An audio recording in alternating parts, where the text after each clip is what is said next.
makes images in this world, Allah will ask him to put life to that image on the day of resurrection, and he will not be able to do it. The same hadith is repeated in Sahih Muslim, volume number 5, hadith number 5541, where the beloved Prophet ﷺ said that if anyone makes images, that is statues, sculptures, drawing, painting, in this world, Allah will ask him to put soul on the day of resurrection, and he will not be able to do it. This answer, whether to make images, statues, sculptures, drawing, painting, has been dealt with me in detail in the earlier answer, and there are several hadith in Bukhari, Muslim, and various hadith.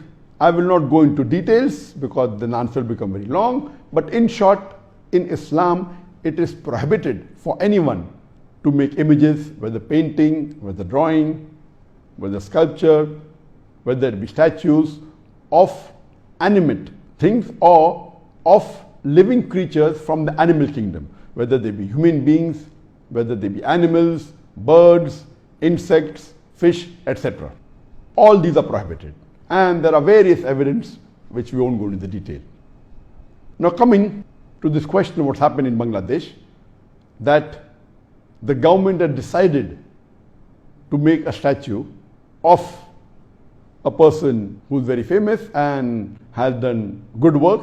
So that's the reason they want to revere him and respect him and build a statue. And now the community is divided.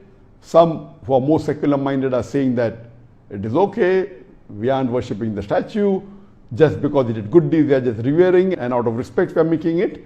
And the other group is saying Islamically it's prohibited to make a statue of human beings or of animals or birds, etc. and the statue should be broken.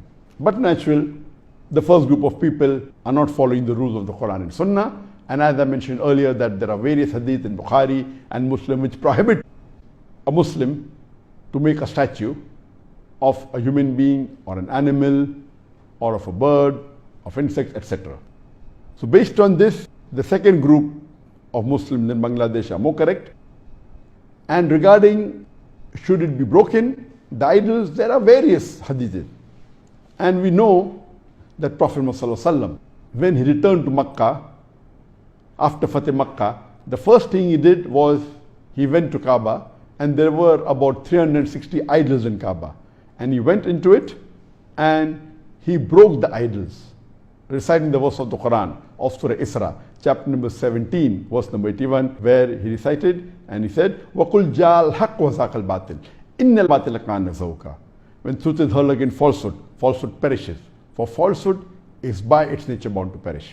So the Prophet recited the verse of the Quran of Surah Isra, chapter 17, verse number 81, and broke the idols. And in Islamic country, where the Islamic law has to be followed, this is the ruling that a statue or an idol of human beings or of animals or of birds, etc. cannot be made.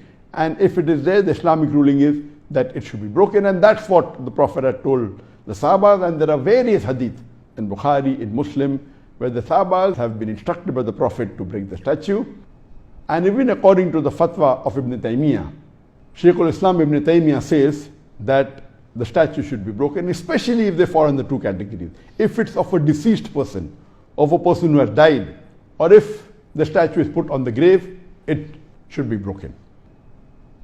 So I do agree with the second group that Islamically it's not correct to make statue of anyone. If you have to make